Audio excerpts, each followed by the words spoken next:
ሰላሙን አላ መን ተቢዐል ሁዳ። እንዴት ነው ወገናችን? እግዚአብሔር ይመስገን ሰላም ነው አለን አልሐምዱሊላህ አለ። እግዚአብሔር ይመስገን። ስማኝማ ስምት አይ ሶስት ነገሮች ስለአንተ ሰማሁ። አንደኛ የሆነ ፖድካስት ላይ ቀርበህ እኔ ሙስሊም ነበርኩኝ ኡስታዝ ነበርኩኝ ስትል ሰማሁ። ሁለተኛ ደግሞ ሙስሊሞች ደግሞ ፖስት ያደረጉት ላይ ከክርስትና ወደ እስልምና መተህ በብር እንደደገፉና በኋላም ቁርአን እንዳቀሩ እና ደግሞ ምስክርነት እንደሰጠ ሰማሁ። ሶስተኛ ደግሞ አሁን ሙዚቃ ከፍተህ ኦርቶዶክስን እንትን ስትል አየሁና የትኛው ትክክለኛው ማንነትህ በጣም አወዛገበ። አሁን ያለህበትን አቋምና ትክክለኛው ታሪክ የትኛው ነው? መጀመሪያ የሰማሁት ትክክለኛ ወይስ ደግሞ ሄደህ ኢንተርቪው ላይ የተናገርከው ነው ወይስ ደግሞ አሁን ያለህበት አቋም ነው? የትኛው ትክክለኛው? ከሱም አልፎ ደግሞ ጥያቄዎች አሉ። መጀመሪያ ግን ይሄን መልስልኝ አንዴ። ኦኬ ያው እንግዲህ እውነታው ምን መሰለክ፣ እኔ ቄስ ነኝ ወይም ደግሞ መርጌታ ነኝ በቤተ ክርስቲያን ማለት ነው። የተማርኩ ሰው ነኝ። ከዚያ ያው በሆነ አጋጣሚውንም እዚያው ላይ ሚዲያ ላይ ስለሰማችሁት ሂጄ ያው ሳልሜ ነበር ማለት ነው። አጠር እያደረግነው እንሂድ ብዬ ነው። ከዚያም መስጊድ ላይ እንግዲህ ብዙ ነገር አድርገውልኛል እና ኡስታዝ ወሂድም ብዙ ነገር አድርገውልኛል ማለት ነው።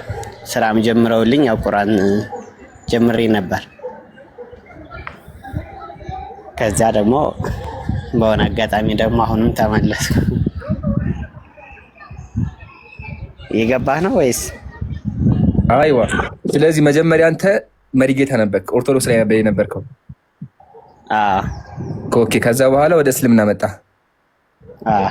ወደ እስልምና ሲመጣ ሙስሊሞች ተባበሩ፣ ቁርአን እንድቀራ አደረጉ። ከዛ በኋላ ወጣ ከነሱ? ከነማ? ከሙስሊሞች። እሺ፣ አሁን እዚህ ጋር ነው ከሙስሊሞች ወጥተህ ኢንተርቪው ላይ ስትናገር እኔ ቁርአን አቀራ ነበረ ብለህ ነበር እና መስጊድ ውስጥ ኡስታዝ ነበርኩ ብለህ ነበር። እና እቺ ነገር እንዴት ናት? እቺ ትንሽ ቅባት አለባት። ማሻአላህ። ተገደህ ነው? ምንድነው እንደዛ ያደረከው? እስኪ ነገር ያለውን ታሪክ ንገረን። ያው እኔ ከእስልምና ያው እኔ እውነት ለመናገር እስልምና በጣም ተመችቶኝ ነበረ። በቃ በጣም ሰላም አለው፣ በጣም ወድጀው ነበር ማለት ነው። እና ግን ና ቶሎ ወደኛ ብዙ ነገር እናደርግልሃለን ምናምን ቪዲዮ እንሰራለህና ቪዲዮውን በጣም አሳዛኝ ምናምን አድርገን እንሰራዋለን። በቃ በሚሊዮን ይታያል። ብዙ ሰው ደግሞ አካውንት እናስቀምጣለን፣ ብዙ ሰው ያግዛል ምናምን አሉ። ከዚያ እንግዲህ ሰላም እስልምና በራሱ ሰላም ነው። በእውነት እኔ በጣም ነው የምወደው። አሁንም ኢቭን አሁን ክርስቲያን ነኝ፣ ግን በጣም ነው የምወደው። እስልምና ሲነካ አልወድም። ያው ክርስትና ቢነካ ይሻለኛል። እኔ ክርስቲያን ነኝ። ከዚያ ማለት ነው ቪዲዮ ሰራን በጣም ሊያሳዝን ብለን መስጊድ 300-400 ሺህ ምናምን አካባቢ ታይቷል። ካፎይ ጋም ቀርበን ምናምን ሞክረን ነበር። እንዲያውም ሙስሊሞች ካገዙኝ በላይ እንዲያውም ምንም ኦርቶዶክሳውያን አላገዙኝም። እና የባሳውንም ሁለተኛ ወይ በቤተክርስቲያን እንዳገለግል አላደረጉ፣ ወይ በእስልምና እንድጸና አላደረጉ፣ ወይ ስራ ፈልገው ስራ ላስገቡ መነገጃ አድርገው ትተውኛል እልሃለሁ። እንደ ሸንኮራ አገዳ ተበልቶ የሚጣላል አይደለ? እንደዚህ አድርገው ጥለውኛል። እንግዲህ እኔም ከፈጣሪ ተስፋን እየተጠባበቅኩ ነው። ኦኬ። ስለዚህ ከእስልምና ናውጣና ብር እንሰጥሃለን ብለው ሸወዱ ማለት ነው። ይሄን ደግሞ ያደረጉት እነዚህ አሁን ስማቸው የጠራቸው አካላት ናቸው። ሚዲያ ላይ የምናውቃቸው ተሳዳቢዎቹ እነማን ናቸው ያደረጉት? በብር የሸወዱ ማለት ነው። ከተድላ ጋር አንድ መስጊድ ነበርን፣ ታውቃለህ ይሆናል ብዬ ተስፋ አደርጋለሁ። እና ተድላ ለምሰገድ ማለት ነው እዚህ ውስጥ ቲክታክ ላይ መጣ። እሱ ጋር አንድ መስጊድ ነበርን እና በቃ እዚያ መስጊድ ውስጥ ነበር። ኢቭን በፊት የነበርኩበትን ክርስትና ቀየንም ሁሉን ነገሬን ይዤ መስጊድ ግቢ ውስጥ ነበርኩኝ። ስራም እዚያ ውስጥ ነበር ምናምን እንድሰራ ምናምን ያደረጉኝ። ምውለው ማድረው መስጊድ ውስጥ ነበረ። አሁን ከዚያ ህይወት አውጥተው ማን ለሁለተኛ ጊዜ ጎዳና ላይ እንደወጣ ተጫውተውብኛል። እኔ በቆይ እኔ እንጃ ብቻ። እስኪ ማንነታቸውን ንገረን። ኦርቶዶክስ ላይ ያሉ ቄሶች ናቸው? ማን ናቸው ይሄን ያደረጉት? አንደኛዋ ይቺ አንተን ካላገባው እያለች የምታሽቃብጠው ናት። ኦኬ እንትና ኤልሳቤጥ የምትባለዋ ውጭ ሀገር ያለችው ማለት ነው። እሺ አዎ አንተን ካላገባው እያለች ቪዲዮን ስራ ለእኛ ኦርቶዶክሳውያንና ወንድሞች እያለን እንዴት አንተ ሙስሊም ትሆናለህ? እንዴት ከእስልምና ቤት ትሄዳለህ? ምናምን በማለት ሌላውን ያው በሚስጥር ልተው ብዬ ነው። ወይም ደግሞ መናገርም ካለብኝ እናገር ይሆናል። ግን እስኪ መናገር ያለበት ከሆነ ተናገር። ጉዳት አንተ ላይ ከሄደ ያው አሁንም ያው ታውቃለህ ምንም ነገር ራሴንም ፕራይቬሲ ለማድረግ ምንም ነገር ስለሌለኝ ያው ነገ መልሰው የሆነ ነገር ሊያደርጉ ይችላሉ። እስኪ ትንሽ ትታገሱኛላችሁ ይሄንን ለመናገር። ብዙ ድራማ ተጫውተውብኛል። እሱንም በቅርቡ ይፋ አወጣዋለሁ በመረጃና በማስረጃ ማለት ነው። እና ያለው ነገር እንደዛ ነበር ኢምራንዬ። እሺ እናመሰግናለን። ያው የተሰራው ነገር ውሸት እንደሆነ ነግረናል። በቃ ህዝበ ሙስሊሙ ይሄን ነገር ሰምታችኋል። ግን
ነበራቸው ስሰን እናቅርብ ምናምን ብለው ሸቅለውብሃል።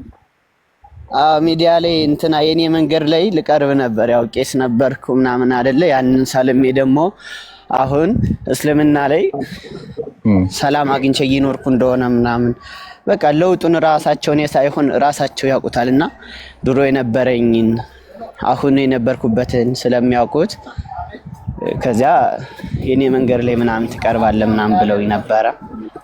ግን አልቀረብክማ? በእስልምና በኩል እያለ አልቀረብኩም። በጣም ጥሩ። ታዲያ እስልምና ላይ ሲመጣ ሰዎቿ ምን አደረጉልህ? ኧረ በእናትህ ሙስሊሞች ማለት እኮ ኧረ በእናትህ ተወኝማ። ሙስሊሞች ማለት ነው ልንገርህ፣ ከጎዳና ህይወት አውጥተውኝ ማለት ነው የራሴን ስራ መጀመር ማለት አስበዋል። ቅጥር ስራ እንኳን አይደለም የራሴን ስራ ነው ያስጀመሩኝ ብዙ ሙስሊሞች ተባብረው ማለት ነው። አብሽር ሲጀመር ከኛ ጋር ነው ራት የምትበለው ከኛ ጋር ነው ምሳ የምትበለው ነው የሚሉኝ ማለት ነው። ፍቅራቸውን ነው የገለጹልኝ። እኔ በእናትህ እኔ ቃል የለኝም፣ ማርያምን ቃል የለኝም። ከዛ በኋላ የገዛ ወገኖች ደግሞ ወደ ክርስትና ተመለስና ሀብታም እናረጋለን ብለው ነግደው ተውህ ማለት ነው። ነገዱብኝ። በቃ እንደዚህ ነው። እኔ በቃ ተወኝማ ማርያምን።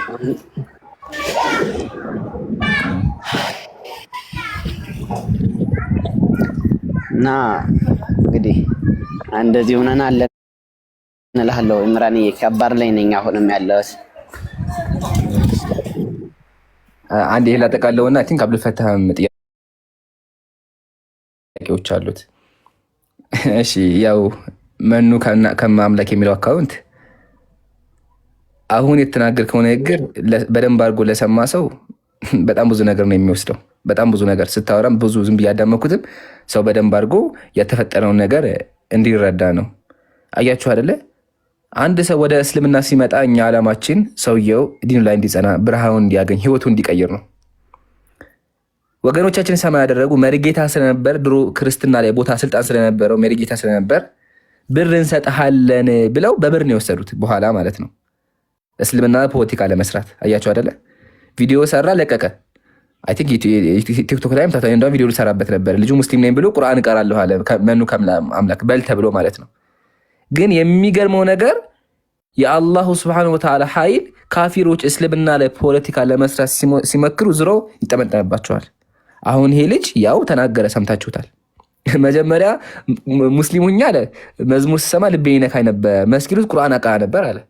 እውነታው ምንድን ነው? እውነታውማ ከጎዳና ሙስሊሞች አንስተውት ዲነል ኢስላምን አስተምረውት በኋላም ደግሞ ስራ አስጀምረውት ነበር። ከዛ ሰው የገዛ ወገኖቹ ታዘቡ፣ የገዛ ወገኖቹ ክርስቲያኖቹ ማደረጉት ሸቀሉበት። ዩቲዩብ ቪዲዮ ለቀቁለት። ከዛ በኋላ ብር ይገባልህ አሉት። በኋላ ያጣሉት። ልጁ አሁን ያለበትን አይታችኋል። ሱብሃንአላህ። አንተም ራስህን ጎዳህ፣ እነሱም ደግሞ ውሸታቸው ተጋለጠባቸው። ያው ግን ተጠቅመውብሃል፣ እይታ አግኝተዋል፣ ብር ሸቅለዋል። እና ቲክቶክ ላይ ደግሞ ያለው ሰው የተሳዳቢ ስሙን ጠርተዋል፣ ደግሞ ያልጠራው እሱም ጋር ኢንተርቪው አቅርቦህ አውርተሃል አደለ? ያቸው አደለ? ግን ካወሩት በኋላ እሱን ለማስተማር አልሞከሩም። እናደርጋለን ያሉት ቃላቸውን አልጠበቁለትም። ያደረጉት ምንድነው? ተጠቀሙበት። ከዛ በኋላ ጣሉት። ይሄን ያልናችሁ ሙስሊሞች ሰው ወደ እስልምና ሲመጣ ሰውየው ህይወቱ እንዲቀይር ዲነል ኢስላም እንዲማር ነው የምናደርገው እንጂ አንሸቅልበት። የገዛ ወገኖቹ ግን መኑ ከማምለክ የገዛ ወገኖቹ ግን አያደለ ያደርጉህን ክርስቲያን ዲያቆናን ቢላህ አለይኩም ድቁና ተቀብለው የቤተ ክርስቲያን አገልጋይ ሆነው ምንድነው የሚያደርጉት? ወደ ክርስትና ተመለስ። ሲመለስ እኮ ተምሮ አይደለም የሚመለሰው። ተምሮ ሳይሆን ብር እንሰጥሃለን፣ የሀዘን ቪዲዮ እንስራ፣ አውቀህ ምን ትላለህ? መስጊድ ውስጥ ቁርአን አቃ ነበር ትላለህ አሉት። ልጁም እንግዲህ አለ ያው አሁን ያለበትን አይታችኋል። በራሱ አንደበት ሙስሊም ቤት መጥቶ ተናገረ። ለማንኛውም ያንተ ነገር በጣም ያሳዝናል። ለምን አንድ ሰው ብርሃንን ካገኘ በኋላ የረዱትን ወገኖች ዙሮ መውጋት በጣም ያሳዝናል። ሙስሊሞች አንስተው ደግፈውሃል፣ መጠለያ ሰጥተውሃል። ይሄን እያደረጉልህ ያው የተናገርከው ነገር ይደብራል፣ ከባድም ነገር ነው። ያው ግን ምድር ላይ ሰው ብዙ ነገር ኃጢአት ይሰራል። ያው አላህ ይቅር ይበልህ፣ አላህ ሂዳያ ይስጥህ። አሁን የሚሆን ዱዓ እናደርግልሃለን፣ ወደ ብርሃኑ አላህ አምጣ። እና እዚህ ጋር ያላችሁ ክርስቲያኑም ሪከርድ እያደረጋችሁ ያላችሁም አስረግጠን ስናገረው የነበረውን በተግባር አይታችኋል። የክርስቲያን ዲያቆናት ፖለቲከኞች ናቸው። ሊትራሊ አይታችኋል። አሁን ያው ፔሪየድ በቃ አይታችኋል። ለፖለቲካ እንደሚሰሩ በብር እንደሚሰሩ ብር እንሰጥሃለን ተብሎ ቢላህ አለይኩም በብር የሚገዛ እምነት አለ እንዴ? በብር የሚገዛ እምነት አለ? መልሱልኝ። አለ? መኑ ከምላምለክ ወደ እስልምና መጣሁ ሲል ሙስሊሞች ቁርአን ያስተማሩት፣ ከዛ በኋላ ደገፉት፣ መጠለያ ሰጡት። አያችሁ አይደለ? የገዛ ወገኖቹ ግን ና ብለው ሸወዱት። በብር አንድ ሸዋጆች ናቸው ማለት ነው ዲያቆኖቹ እንደዚህ ሸዋጅ ከሆኑ አስቡት ሌላው ሰው ተራ ምዕመኑ ምን ያክል ከባድ እንደሚሆን። ሱብሃንአላህ። ወገኖቻችን እየሰማችሁ ከሆነ በብር የሚቀየር እምነት የለም። እስከ መቼ ድረስ እስልምናን ለማንቋሸት ብትሞክሩ ያው ዙሮ እናንተ ላይ ይጠመጠምባችኋል፣ አሁን እንደተጠመጠመው። ለማንኛውም መኑ ከማምላክ ያዳውን ለቆ ብር 1.6 ሚሊዮን ብር ሰርቆ የጠፋ ሰው ማለት ነው። እሱ ራሱ ኢንተርቪው ያደረገው ሰው ነው እንግዲህ እኛ ጋር መጥቶ የተሰራውን ፖለቲካ ያጋለጠው። ያው እንግዲህ ነድሪቡል ካፊር ቢልካፊር የገባው ይገባዋል። ነድሪቡል ካፊረ ቢልካፊር። አልሐምዱሊላህ ሰደቀላህ። ጨርሻለሁ። አብዱልፈታህ ጥያቄ ማቅረብ ትችላለህ። መርሐባ። ከማምላክ አለ አይደለ? ከማምላክ አለ። ያው ለማውራት ብዙ ስላልተመቼ ነው ሚውት አድርጌ እያዳመጥኩ ነው። አንድ ጥያቄ ብቻ ልጠይቅ።